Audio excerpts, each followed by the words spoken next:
नमस्कार। आज हम बात करने वाले हैं एक ऐसे क्रिकेटर की जिनकी कहानी सिर्फ नंबर्स या स्टैट्स की नहीं है।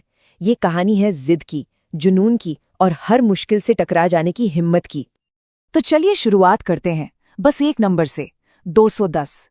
अब ये सिर्फ एक स्कोर नहीं है, बिल्कुल नहीं। ये तो उस ऐतिहासिक कारनामे का प्रतीक है जिसने लिटरली पूरी क्रिकेट दुनिया में एक तूफान ला दिया था। तो सवाल यही उठता है कि आखिर ऐसा कैसे हुआ? एक क्रिकेटर जिसे मजबूरन अपना होम स्टेट छोड़ना पड़ा, वो इतिहास का सबसे युवा खिलाड़ी कैसे बन गया जिसने वनडे में डबल सेंचुरी ठोक दी? चलिए इसी सफर की परतों को एक एक करके खोलते हैं। तो इस कहानी की शुरुआत होती है पटना, बिहार से, वही जगह जहां एक बहुत बड़े सपने ने आंखें खोली थी।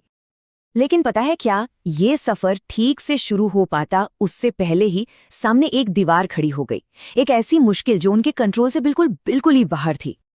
तो हुआ ये था कि उस समय बिहार क्रिकेट एसोसिएशन और बीसीसीआई के बीच कुछ विवाद चल रहे थे और इसका नतीजा एसोसिएशन की मान्यता ही रद्द कर दी गई।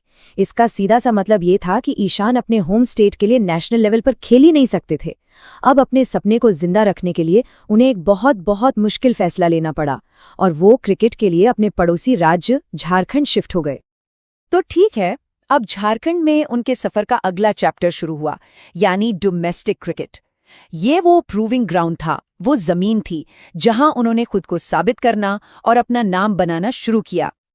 और ये टाइमलाइन देखिए, ये साफ साफ दिखाती है कि इंडियन क्रिकेट में उनका राइज कितना अचानक और तेज था। सिर्फ 16 साल की उम्र में रणजी ट्रॉफी डेब्यू, फिर इंडिया की अंडर 19 टीम के कैप्टन बने और उसके ठीक बाद सीधे आईपीएल में एंट्री। कमाल है ना?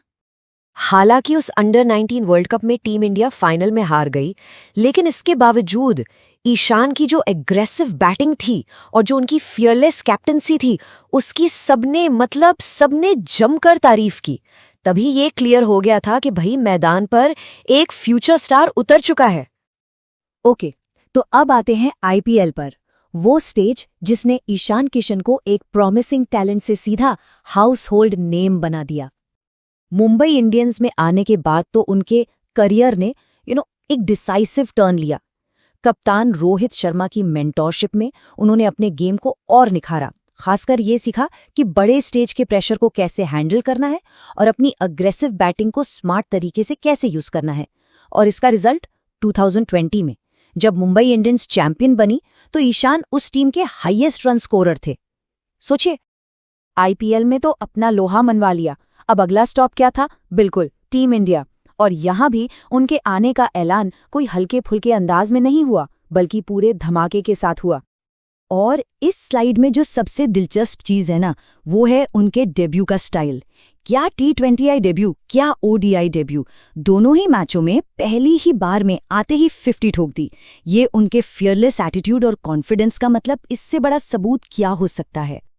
तो ये पूरी जर्नी हमें वापस उसी एक मोमेंट पर ले आती है, वो पल जिसने क्रिकेट की हिस्ट्री बुक्स में उनका नाम हमेशा के लिए लिख दिया।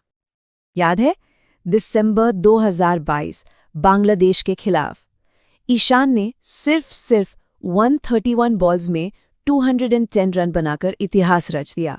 वो वनडे क्रिकेट में डबल सेंचुरी लगाने वाले दुनिया के सबसे यंग और सबसे फास्ट बैट्समैन बन गए। क्या कमाल की उपलब्धि थी। तो ठीक है, ये नंबर्स और रिकॉर्ड्स तो अपनी जगह हैं, लेकिन इनके पार एक प्लेयर और एक पर्सनैलिटी के तौर पर ईशान किशन को आखिर कौन सी चीज डिफाइन करती है? मैदान पर उनकी पहचान है एक अजीब सा कॉम्बिनेशन। एक तरफ एक्सप्लोसिव बैटिंग और दूसरी तरफ ऐसी एनर्जी जो कभी खत्म ही नहीं होती। वो एक left handed wicket keeper batsman है जो अपनी बेखौफ हिटिंग और अपने रिफ्लेक्सेस, बिल्कुल बिजली जैसे तेज रिफ्लेक्सेस के लिए जाने जाते हैं।